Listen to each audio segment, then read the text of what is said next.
Auxiliary verbs और auxiliaries. Auxiliary verb को दूसरा चीज बोला जाता है हेल्पिंग वर्ब। ऑक्सिलरी वर्ब वो वर्ब होती है जैसे कि is, are, am, etcetera, have and do when used with ordinary verb to make tenses. तो ऑक्सिलरी वर्ब हेल्प किस में करती है? एक टेंस को बनाने, एक टेंस को बनाने में, शायद उसके पैसिव फॉर्म में, शायद क्वेश्चंस में, या फिर नेगेटिव्स में। उसको क्या बोला जाता है? ऑक्सिलरी वर्ब या ऑक्सिलरीज। ऑक्सिलरी वर्ब का मतलब helping verb. Verb can be, could be, may be, might, will, would, shall, should, must, ought to are called modal verbs or modals। जब यही verb may, might, will, would, shall, should, must और ought हो तो इन verb को बोला जाता है modal verb। They are used for ordinary verb and express meanings such as permission, possibility, certainty and necessity।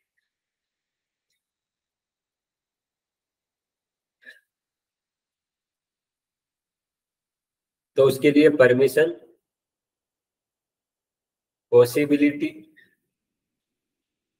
Certainty और नेसेसिटी, सर्टेनिटी और necessity ये लिया जाता है। Need and dare can sometimes be used like modal verb. Need और dare को कई बार use किया जाता है मॉडल वर्ब्स की जैसे। मॉडल को देखो तो दोनों ही सेंटेंस को कंप्लीट कराने में यूज आती है। कौन कौन सी वर्ब्स? ऑक्सिलरीज और मॉडल। अब दोनों में देखो, पहले फर्क समझ लेते हैं कि दोनों में फर्क क्या होता है। दोनों में फर्क क्या होता है दोस्तों? दोनों में फर्क ये होता है कि ऑक्सिलरी वर्ब है वो वर्ब होती है जैसे हेल्पिंग वर्ब की जैसे। कैसे? हेल्पिंग वर्ब की जैसे। Okay, like, is, are, am, was, were, has, have, had,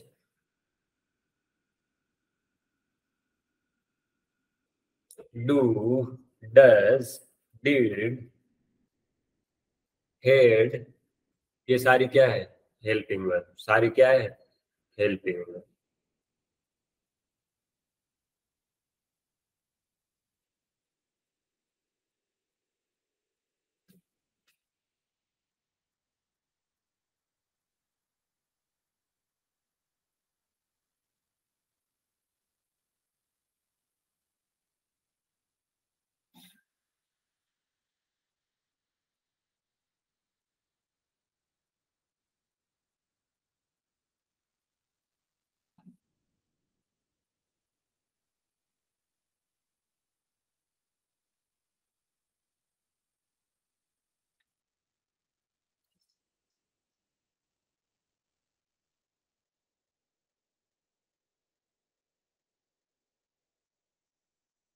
अब देखो, हेल्पिंग नाम वर्ड क्या है? हेल्पिंग। हेल्पिंग मतलब जो हेल्प करता हो, जो हेल्प करता हो। सेंटेंस को कंप्लीट कराने में हेल्प करता हो। सेंटेंस को कंप्लीट कराने में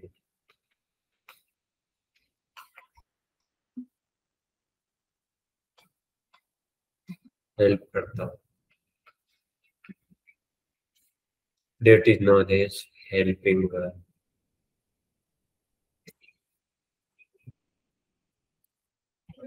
That second, auxiliary verb। ये हुआ, उसी को बोलते हैं ऑक्सिलरी का मतलब होता है। देखो, एक चीज होती है मेजर पार्ट, उसका हेल्पिंग वर्ड होता है auxiliary part. Suppose there is a movie having Shahrukh Khan and the second character is Nawazuddin Siddiqui. Nawazuddin Siddiqui.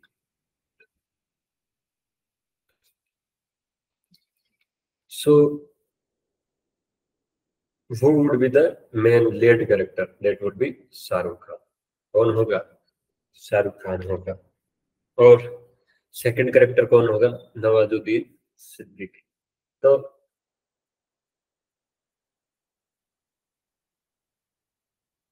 Major character को बोला जाएगा मेन वर्ब. उसके साइड रोल जो प्ले करेगी उसको बोला जाएगा ऑक्सिलरी वर्ब. ऑक्सिलरी वर्ब या हेल्पिंग वर्ब.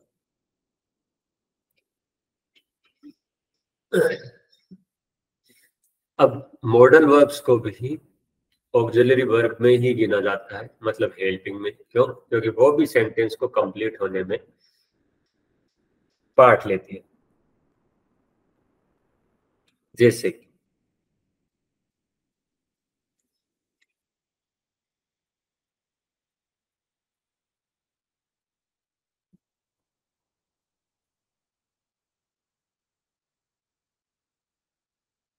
देखते हैं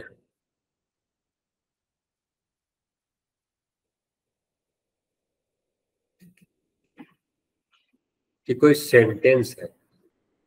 suppose there is a sentence known as is, a, are, was, were, do, does, did, has, have, had, been. इनकी हेल्प ले रहा है. सपोज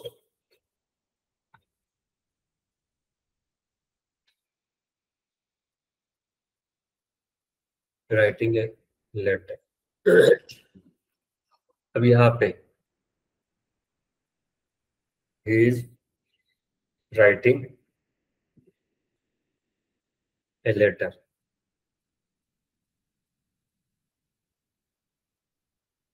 वो एक लेटर लिख रहा है. तो यहाँ पे क्या आएगा? इज आई ना. अगर नहीं आती ही राइटिंग ए लेटर, मतलब क्या? ये क्या है? Write, wrote, written. ये क्या है? Main verb. Main verb. Main verb की हेल्प कौन करेगा? Helping verb. कौन करेगा? Helping verb. कौन करेगा? Helping verb.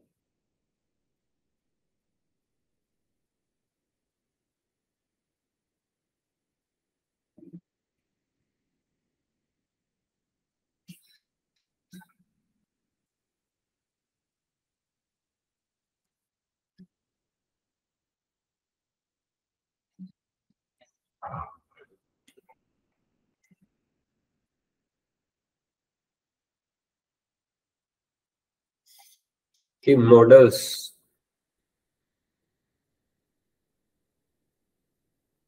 Can, could, may, might, shall, should, will, would, must and ought. ये क्या होती है? Defective verb. Defective verb because some parts are wanting in them. कुछ ना कुछ पार्ट चाहिए. जैसे they have no S in the third person singular, they have no infinite and I in verbs. अब कभी आपने सुना क्या कुडिंग? कुडिंग नहीं सुना ना? कुडिंग, मेइंग, सेलिंग. तो कुछ ना कुछ he will do this work. अब will पहले से क्या है? Helping verb. लेकिन do भी क्या है? Helping verb. इनको हेल्पिंग वर्ब चाहिए. he must follow, he is ought to. तो इनको सारों को can, could, may, might, shall, should, will, would. Can, could, may, might, will, would, shall, should, all are must and ought are termed as defective verbs because some parts are wanting in them. कुछ part है उनके अंदर चाहिए. There are no S in the third person singular. उनके third person singular में कोई S नहीं होता.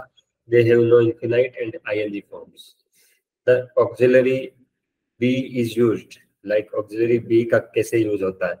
In the formation of continuous tense. कैसे? Formation of continuous tense. He is working. I was writing. वो वर्क कर रहा था और मैं राइट कर रहा था. He is working. I was writing. वो कंटिन्यूस टेंस में काम आते हैं. He is working. I was writing. तो ऑक्सिलरी का यूज इसका और वॉज का कहाँ पे है? कंटिन्यूस टेंस, प्रेजेंट कंटिन्यूस और past continuous tense. In the formation of passive, the gate was opened. The gate was opened. Verb की third form. Be followed by the infinitive use to indicate a plan, arrangement, or agreement as I am to see him tomorrow. I am see him tomorrow. कितना अच्छा लग रहा है. तो यहाँ पे क्या चाहिए? To see. We are to be married next month. We are to be married next month. We are to be married next month. तो बी फॉर्म के आगे टू आता है. ओके, मतलब एक इन्फिनेटिव है. क्या है? इन्फिनेटिव है.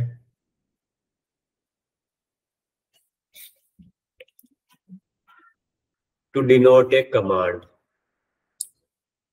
अगर कोई कमांड कहना है, जैसे you are to write your name at the top of each sheet of paper, तब भी क्या आती है? Helping verb. कैसे? यहाँ पे कौन सी वर्ब आई? You are to write your name.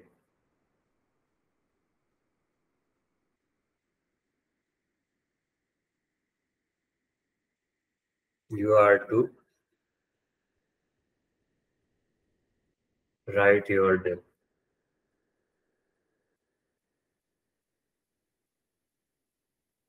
at the top of each sheet of the paper.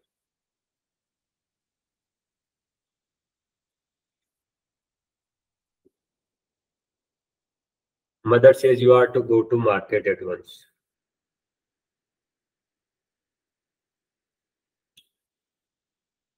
ये भी क्या है? Command. Mother says you are क्या है? Helping verb. यहाँ पे you are to write, are क्या है? Helping verb. Be is used in the past tense with the perfect infinitive.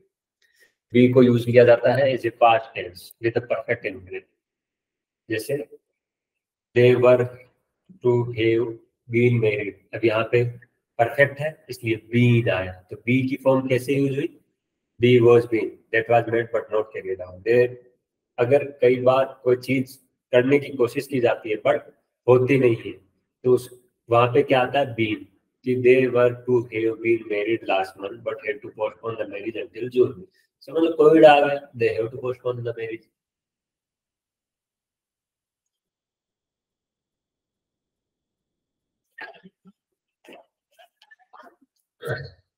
They were to have been married last month, but had to postpone the marriage until June. जून तक postpone करनी पड़ी. जैसे have, the auxiliary have is used in the formation of perfect tenses.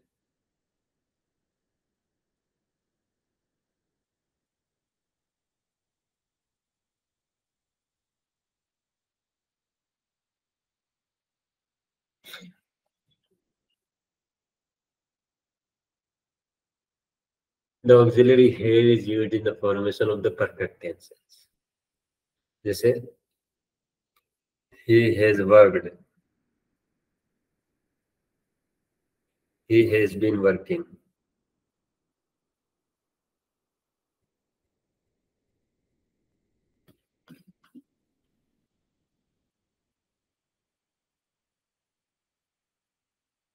He has worked, he has been working.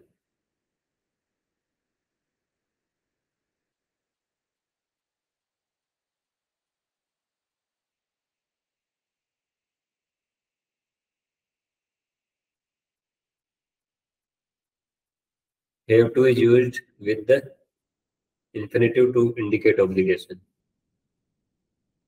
I have to be there by 5 o'clock. मुझे 5 o'clock तक वहां होना चाहिए. He has to move the furniture himself. उसको खुद को हिलाना पड़ेगा फर्नीचर. ठीक है. He has to move the furniture himself. He has to. तो यहाँ पे है और हैज क्या है, और ये किसके साथ यूज होती है? इन्फिनेटिव ऑब्लिगेशन के लिए, मतलब कोई मस्ट वर्क के लिए, कोई बाध्यकारी कार्य के लिए, बाध्यकारी कार्य के लिए.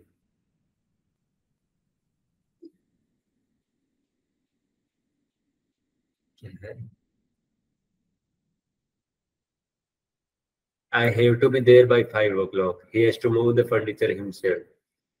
The past form had to be used in express obligation in the past. I had to be there by 5 o'clock. He had to move the furniture himself. I had to be there by 5 o'clock.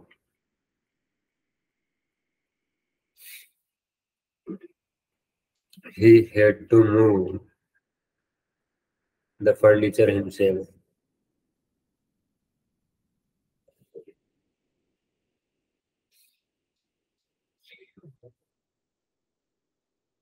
Negatives और questions में have to and had to are used with to. Past form में जब obligation हो, या present perfect form में जब obligation हो, he has to move the furniture himself. मतलब कोई ऑप्शन नहीं है. I have to be there by 5 o'clock. कोई ऑप्शन नहीं है, पहुंचना ही है 5 o'clock तक वहां. ओके, सो ऐसे यूज होता है.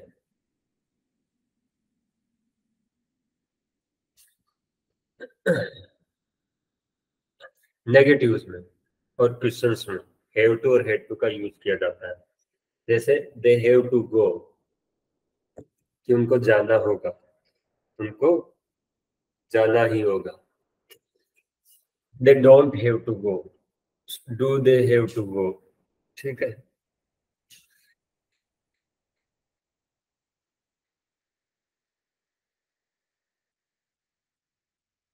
They don't have to go, do they have to go.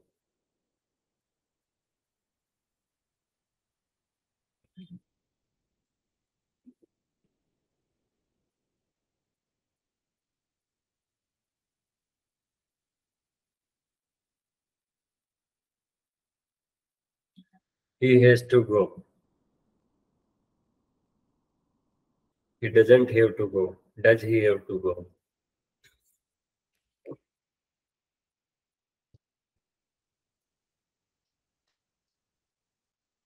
He had to go,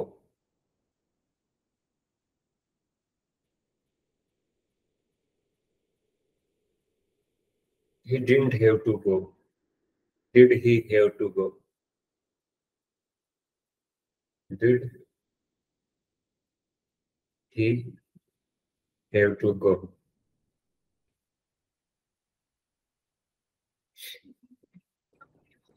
He had to go, he didn't have to go. Okay, और did he have to go. यहाँ helping verb have, साथ में क्या है? To. मतलब क्या पूछ रहा है? क्वेश्चन पूछ रहा है. वर्ब से शुरू करते हैं, फिर सब्जेक्ट, या सब्जेक्ट नहीं, सब्जेक्ट नाउन के फॉर्म में नहीं है तो प्रोनाउन के फॉर्म, उसके बाद में वर्ब और टू और गो. ये होता है इसका construction. He had to go, he didn't have to go, he has to go, he doesn't have to go, they have to go, they don't have to go. The auxiliary do is used. Auxiliary do को कैसे use करते हैं? कि negative या interrogative form करना हो तो simple present और simple past tense of ordinary verb कैसे होता है? He doesn't work. तो ये कैसा सेंटेंस है? मतलब वो काम नहीं करता है. Negative, negative sentence. He didn't work, वो काम नहीं करता है. नेगेटिव है, ये पार्ट सिंपल का है, पास्ट सिंपल का है, part simple tense. Does he work, do does he work,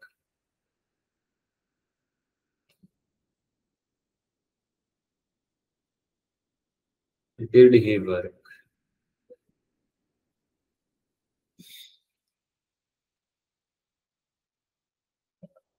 repetition को अवॉइड करने के लिए भी प्रीवियस ऑर्डिनरी वर्ब यूज करते हैं।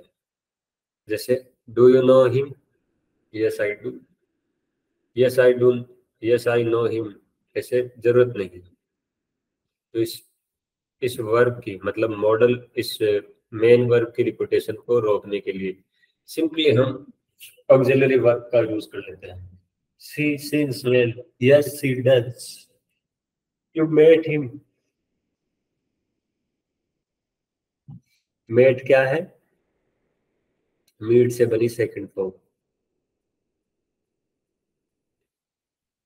तो यहाँ आएगा डिडंट यू।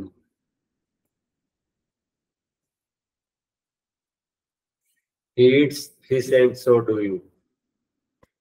वो मछली खाती है और तुम भी खाते हो।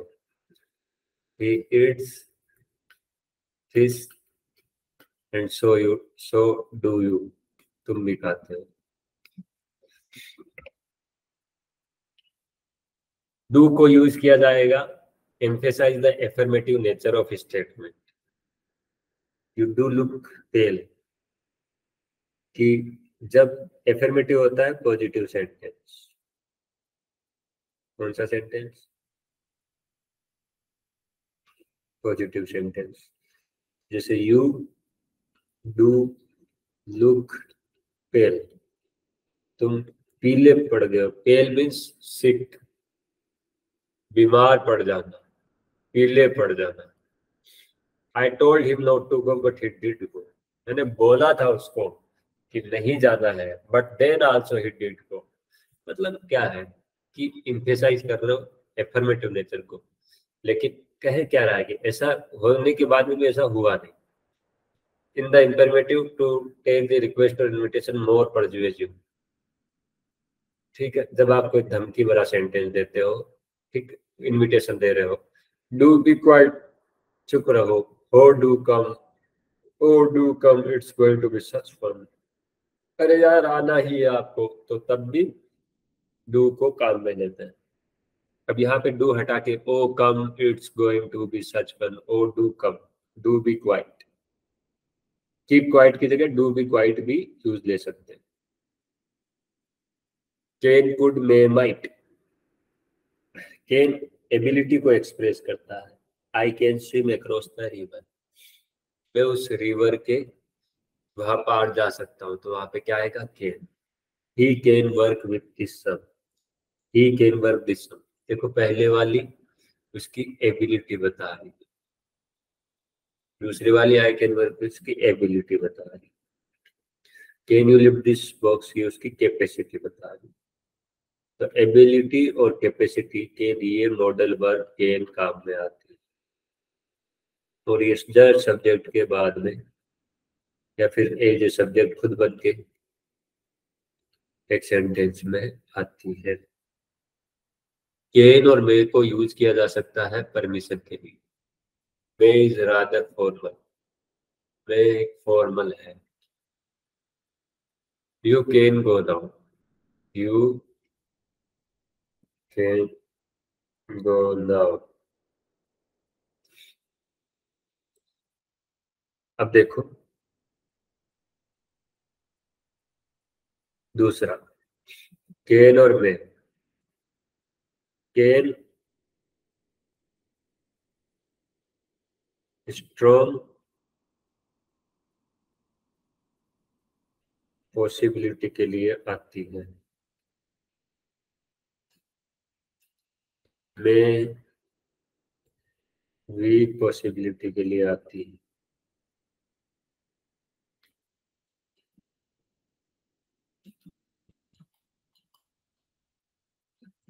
तो ये कैन और मे का फर्क होता है कि कैन किसके लिए आती है? स्ट्रॉन्ग पॉसिबिलिटी के लिए। वीक किसके लिए आती है? वीक पॉसिबिलिटी के लिए। ठीक है, तो ये इनका ध्यान रखना है, कैन और मे का आपको ध्यान रखना है। Okay, can for strong possibility, weak for may for weak possibility.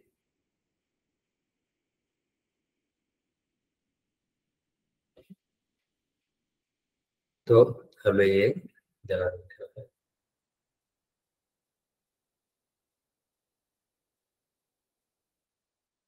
मे को यूज किया जा सकता है पॉसिबिलिटी या एफर्मेटिव केस में, इट मे रेन टुमारो। अब हमारा नेचर पे कंट्रोल नहीं, या नेगेटिव या इंटरोगेटिव में भी मे का यूज किया जाता है। इट मे रेन टुमारो, कल बरसात हो सकती है, लेकिन क्या श्योर हो? श्योर तो साइंटिस्ट ही नहीं। In how you can say he may be at home, वो घर पे हो सकता है।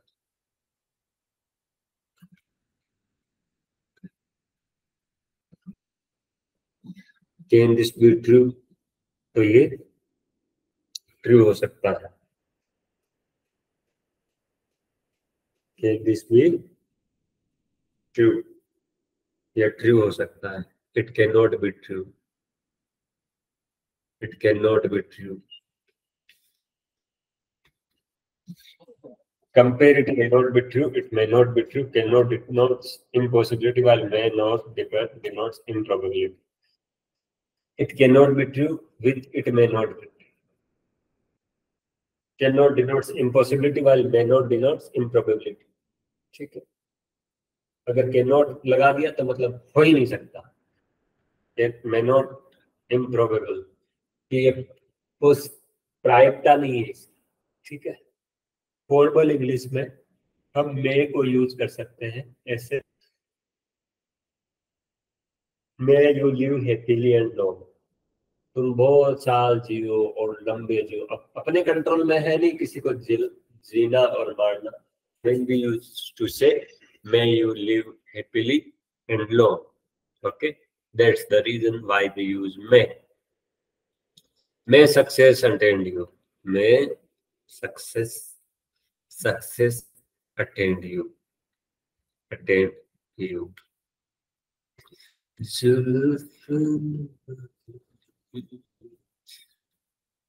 अगर प्रेजेंट टाइम कंटेक्स्ट की बात की जाए तो कुड और माइट यूज किए जाएंगे less positive version of can and may.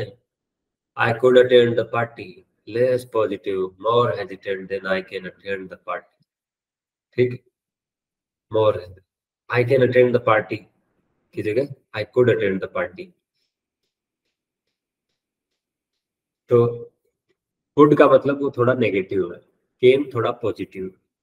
Might, I borrow your bicycle, मतलब हो सकता है कि आपको वो मना कर दे, इसलिए ये वीक पॉसिबिलिटी है और ये पास्ट में भी यूज होता है।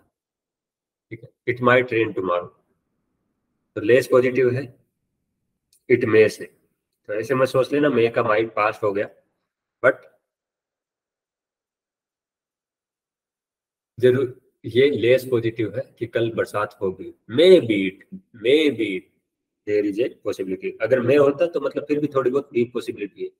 माइट मतलब nothing in the name of the possibility, it एक लिटिल पॉसिबिलिटी है 5%, उसको बोला जाता है might. Could you pass with the salt, polite request, कि आप, अगर आप हो सकता है अगला नहीं दे, यू हैव टू टेक, उठ के खड़े होके लेना हो। ठीक है, माइट को डिग्री ऑफ डिससेटिफिकेशन, डिससैटिस्फैक्शन और रिप्रोच, आप किससे नाराज हो, देन आल्सो माइट यूज किया जाता है। You might pay a little more attention to your appearance, you might pay a little, you might pay a little more attention to your appearance। आपको अब डिससेटिस्फैक्शन है, मतलब किसी से नाराज हो, then you have to use such sentence like that, you might pay a little more attention to your appearance। Okay, तो मे का क्या हो गया यहाँ पे दोस्तों, माइट हो गया। मे का क्या हो गया, माइट हो गया, मे का माइट हो गया। किस लिए आया? आप उससे सेटिस्फाइड नहीं हो या नाराज हो, नाराज हो, और वो नाराजगी दिखाने के लिए आप कि तुम ज्यादा, थोड़ी सी ज्यादा अटेंशन पे कर सकते थे टू योर अपीयरेंस, जो तुम दिख रहे हो। Note the use of can, could, may and might with the perfect infinitive. आप कैन, कुड और मे और माइट को परफेक्ट इंफिनिटिव यूज कर सकते हो कि he is not there, where can he have gone, कि वो नहीं है वहां पे, लेकिन वो कहाँ जा सकता है, वो नहीं है वहां पे लेकिन कहाँ जा सकता है, वेयर ही हैव गॉन। तो यहाँ पे पॉसिबल है कि वो कहीं तो गया है, लेकिन अगर मैं यूज होता तो वो चिड़चिड़ापन यूज होता, चिड़चिड़ापन। केन मतलब सिंपली वो चला गया, लेकिन अगर नाराज हो, he is not there, where may he have gone, कहाँ गया होगा, तो ये नाराजगी के लिए मे को यूज करते हैं या माइंड को यूज करते हैं। परफेक्ट के अंदर you could have accepted the offer, मतलब कहा जा रहा है कि क्यों नहीं ऑफर एक्सेप्ट किया तुमने। Fatima might have gone with Saroja, possibility ये है कि फातिमा चली गई है या सरोजा के साथ में, आइदर माइट या may have gone with Saroja. तो मे हैव गॉन भी सही है, माइट हैव गॉन भी सही है, दोनों ही सही है, ऐसा नहीं है कि एक गलत है। Why did you drive so carelessly? Why did you drive so carelessly? You might have run into the lamp post. तुम पूछ सकते थे लैंप पोस्ट में, ये फॉर्चुनेट है that you didn't run into the lamp post, तो ये बहुत बड़ा फॉर्चुनेट है कि तुम लैंप पोस्ट में नहीं कूदे। ओके, ये क्या था? बड़ा फॉर्चुनेट था,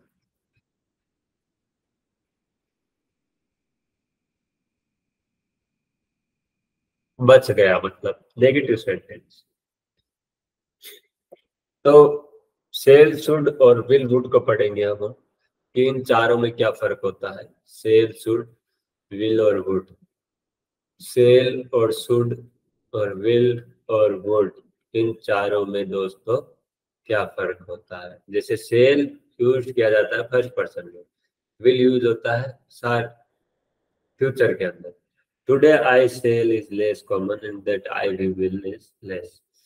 आई सेल बी 25 नेक्स्ट बर्थडे, तो जो फ्यूचर जिस पे अपना कंट्रोल नहीं है तो उसमें फ्यूचर सिंपल का यूज होता है दोस्तों। Future simple is used where we haven't any control on the conditions.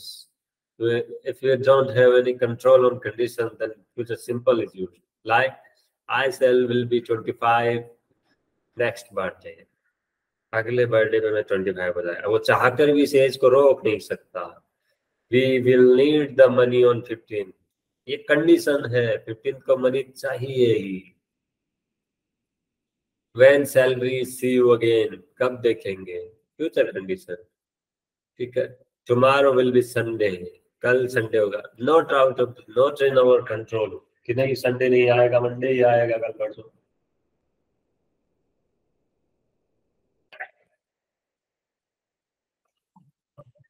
You will see that I am right, you will see that I am right,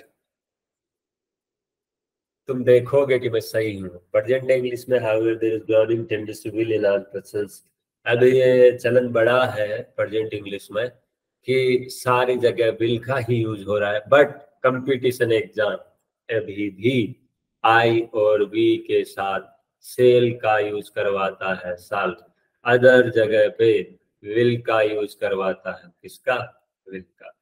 okay,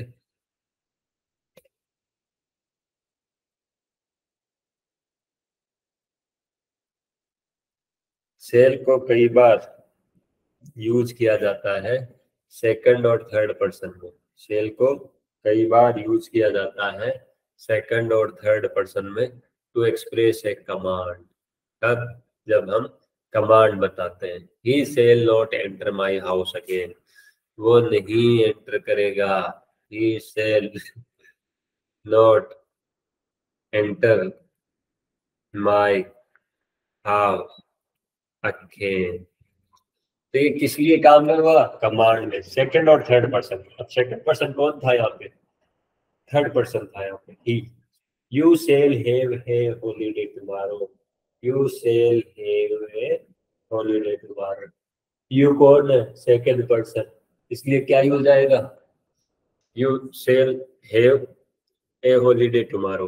promise है sir, उसको promise किया जा रहा है कि उसको हॉलीडे दिया जाएगा, उसको हॉलीडे दिया जाएगा। You shall be punished for this, you shall be punished for this, तो तुम्हें पनिश किया जाएगा इसके लिए। थ्रीट, तो थ्रीट, प्रॉमिस और कमांड में सर से क्या यूज होता है? साल, साल यूज होता है सर। थ्रीट, प्रॉमिस और कमांड में। PTC, इसमें promise, threat and command. What was promise? You shall have a holiday tomorrow, was promise. You shall be punished for this, तुम्हें इसके लिए पनिश किया जाएगा, तो ये क्या है? थ्रेट है सर। और he shall not enter my house again, वो मेरे घर में कभी दोबारा नहीं घुस सकता, that is command.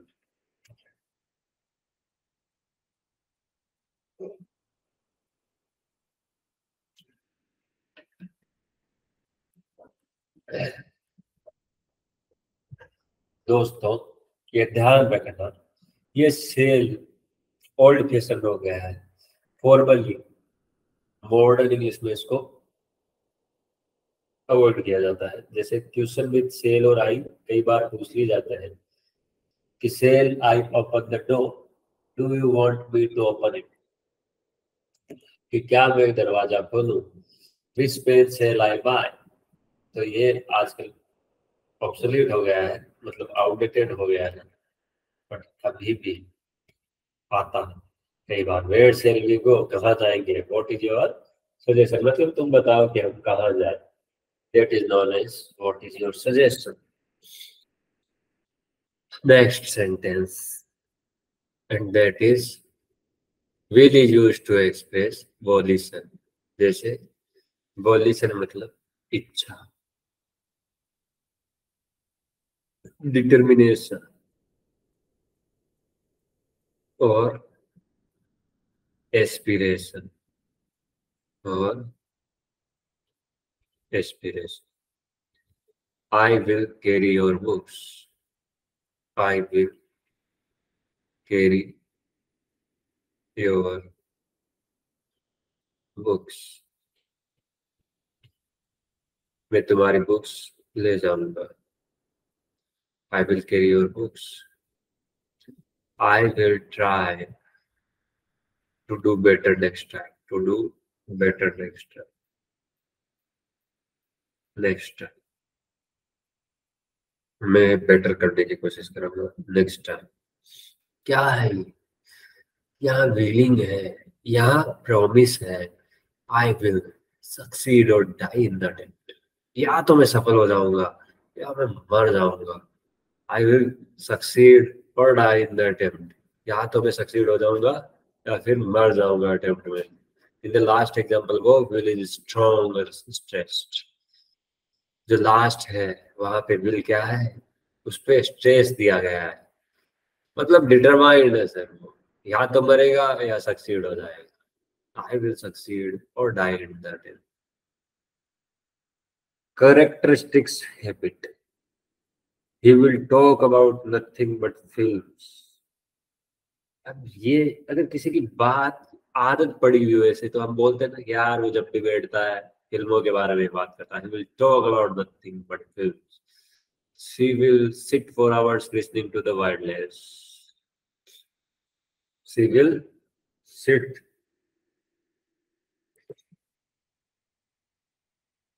she will sit for the hours listening to the wireless, तो वायरलेस को सुनते सुनते ही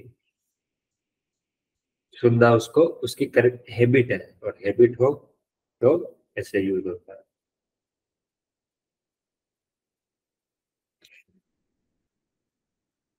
He will talk about nothing but films, assumption or probability.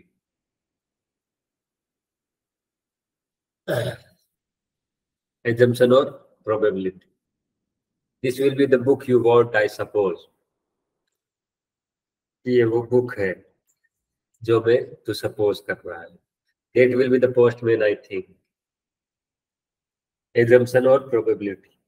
That is the assumption. This will be the book you want, I suppose. ये book होगी। तो जब हमें निश्चित नहीं होते, जब हम probability लगाते हैं, तब भी क्या आता है? Will. This will be the book. This, that will be the postman. That will the postman, I think. That will be the postman, I think. उसके हाथ में कागज देखे होंगे, इसलिए बोल रहा होगा। ठीक है, assumption और probability.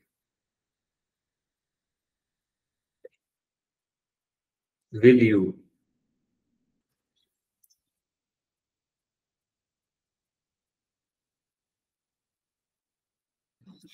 Indicates an invitation or a request. Will you have tea? Will you have tea? क्या तुम्हें चाय चाहिए क्या? Then how we will use will you have tea? Will you lend me your scooter? Will you lend me your scooter? And that how it will be used? ये सारे क्या है?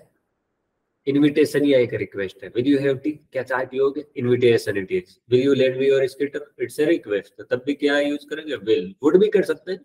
Should and would are used in the past equal to shall and would. Shall और will के जब past काम में लेंगे तो शुड और वुड काम में लेंगे।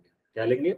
शुड और वुड काम में लेंगे। जैसे I expected that I should more often get A first class. मैं ये एक्सपेक्ट करता हूँ कि मैं पहली फर्स्ट क्लास से पास हो जाऊंगा। मतलब क्या है? More often would get A first class. He said that he would be 25 next birthday. Possibility है, ठीक है, उसने कहा था। तो यहाँ से पास्ट में शुरू हो रहा है, इसलिए विल नहीं आया।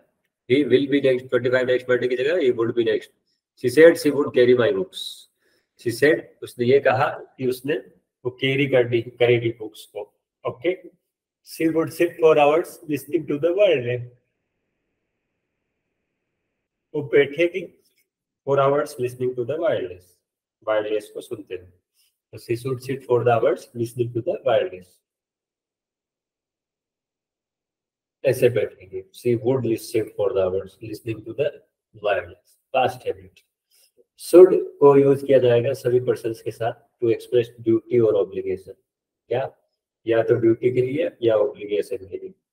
We should obey the laws. We should obey the laws. तो हम ओबे करेंगे लॉज को। You should keep your promise. Children should obey their parents.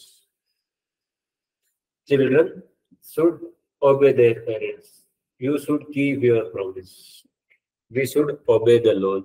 Should एक ड्यूटी या ऑब्लिगेशन। मतलब अगर हमें कोई चीज चाहिए, then we use should. Then we use should. Then we use should. We should obey the laws. We should obey. तो एक जनरल ड्यूटी ऐसा है, लॉज को ओबे करना चाहिए, इसलिए should. You should keep your promise. Promise को रखना चाहिए। चिल्ड्रन शुड ओबे देयर पेरेंट्स। यहाँ पे भी शुड। अगर कंडीशन है क्लोज की, तब भी शुड को काम में लिया जाता है। जैसे if it should rain they will not come. अगर सपोजिशन जो ट्रू नहीं हो, that may not be true, तब उसके लिए शुड काम में लेते हैं। जैसे if it should not rain, अगर बरसात नहीं हुई तब। इफ इट शुड रेन, अगर बरसात हो गई तो दे विल नॉट कम, तब तो नहीं आएगी। If he should see me here he will be annoyed. अगर उसने देखा तो that may or may not be true. That is the reason that may or may not be true. Should and would are used in the examples below. Should और would को use कर सकते हैं जो नीचे दिए गए हैं एग्जाम्पल। जो नीचे दिए गए एग्जाम्पल्स, जो नीचे दिए गए examples.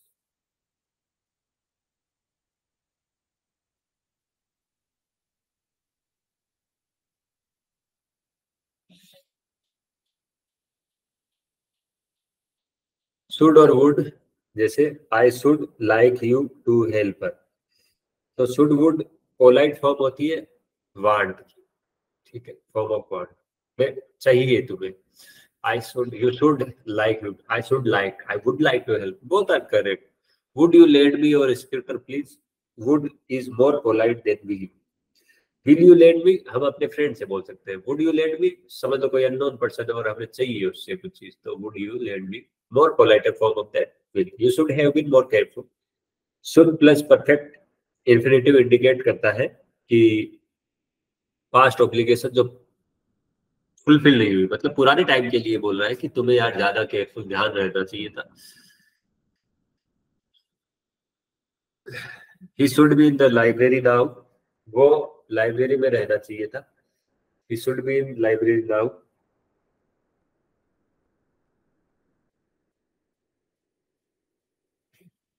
he should be in the library now, वो अभी लाइब्रेरी में रहना चाहिए। एक्सप्रेसेस प्रोबेबिलिटी, तो अभी वो लाइब्रेरी में रहना चाहिए। I wish you want not chatter so much, would after wish express a strong Dzire, I wish you would not chatter so much, मैं विश करता हूँ कि तुम ज्यादा बात नहीं करोगे, तो would after wish express a strong Dzire, मतलब अगर बहुत ज्यादा भयंकर डिजायर हो, I wish I would become a doctor, तो वहां पे ऐसे आता है।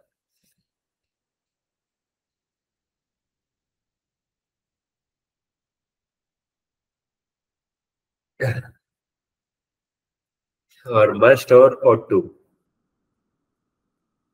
मस्ट और ought to कहाँ पे यूज होते हैं, ठीक है, ये भी ध्यान रखना है। मस्ट और ought to कहाँ यूज होते हैं, तो मस्ट और ought to यूज होते हैं,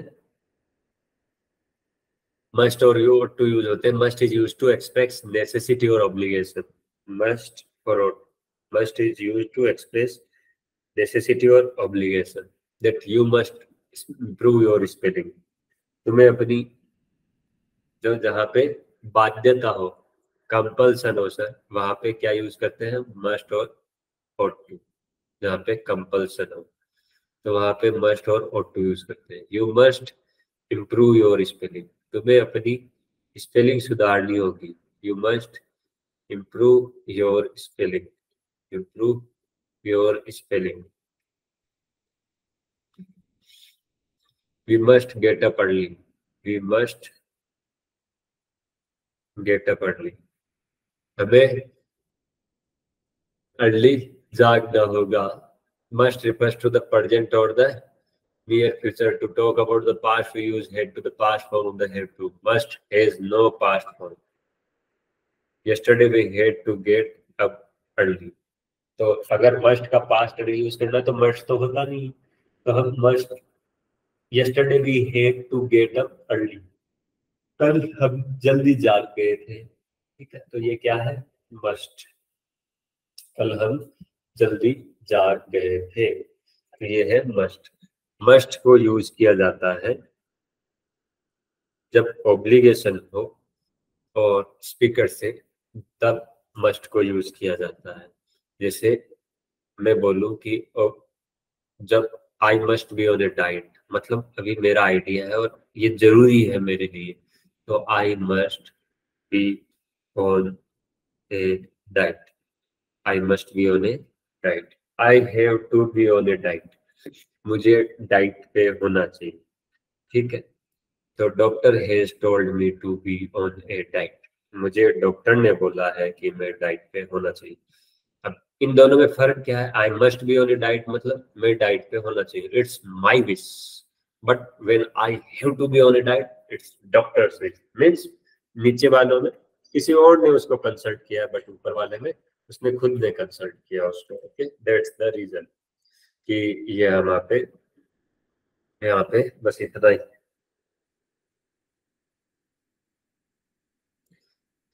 नेक्स्ट, मस्ट को लॉजिकल सर्टेनिटी बताने के लिए भी काम में लिया जाता है। मस्ट को लॉजिकल सर्टेनिटी बताने के लिए भी काम में लिया जाता है। जैसे क्या बोलेंगे हम, अगर हम बोल सकते हैं must living in such crowded condition must be difficult, मतलब I am sure it is difficult, I am sure living in such crowded condition must be difficult. कि यार ऐसा लॉजिकल सर्टेनिटी है कि क्राउड कंडीशन में, भीड़ भाड़ वाले इलाके में रहना डिफिकल्ट तो होगा ही। This logical reason is there, okay, means valid, it's really valid. She must have left already. I'm sure that she has left already. She must have left already. मतलब वो जा चुकी होगी। तो ought to expresses moral obligation और desirability। ought to है वो express करता है moral obligation, ठीक है, और desirability।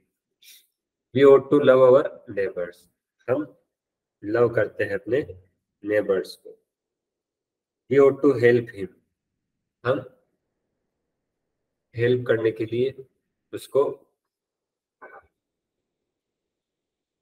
हेल्प करेंगे। You ought to know better। तो ought to एक ही moral obligation, वही ought to और must। we ought to love our neighbors। moral obligation, moral duties, ought to और must एक जैसे ही होते हैं, okay. you ought to know better, तुम्हें ध्यान से देखना चाहिए था। you ought to know better।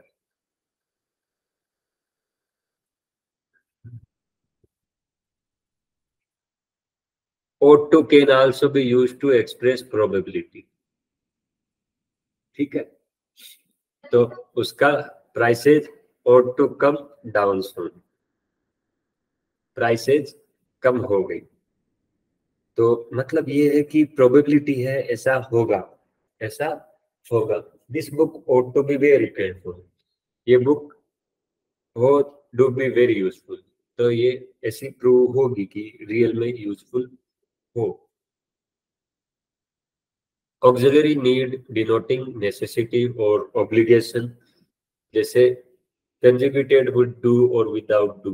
he need not do, he need not go, it is not necessary for him to go। अब यहाँ पे ऑक्सिलरी जो ऑब्लिगेशन करेगी तो वो विथ और विदाउट डू हो सकती है। he need not to do to go, या he need not go to go भी हो सकता था। need I write to him, need I need hardly take his help, मुझे नहीं चाहिए उसकी। जब ऐसा डू के साथ में conjugate होगा, then need has to be usual forms of need, and needed is also used as an infinitive too। मतलब टू के साथ में भी यूज हो सकता है, and without टू भी यूज हो सकता है नीड, ओके। तो यहाँ पे जनरल यूज है नीड का, वो नेगेटिव्स में और इंटेरोगेटिव में है, okay. Sometimes positive sentence that are known as affirmative sentence need can also be used there also। तो हमें ये अभी जब हम सेंटेंस देखेंगे अगले, तो हमें पता चलेगा कि बिना टू के तो हमने ऊपर सेंटेंस देखे कि he needs not go, है ना।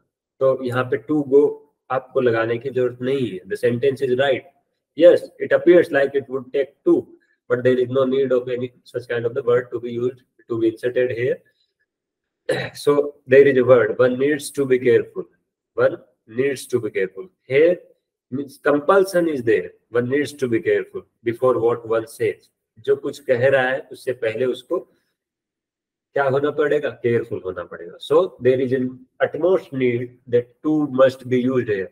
use the sentence without to, you will notice that sentence is wrong, one needs be careful, okay। now the sentence is wrong, what the sentence is demanding, word to, that one needs to be careful। another sentence we can construct like that, I don't need to meet him, I don't need to, अब मुझे उससे मिलने की जरूरत नहीं रही है, तो यहाँ पे to, I don't need meet him, it's clearly appearing that the grammatical error is there। so what it is requiring, an infinitive word to is required in the present participle form or the infinitive form, and the verb first form would come after that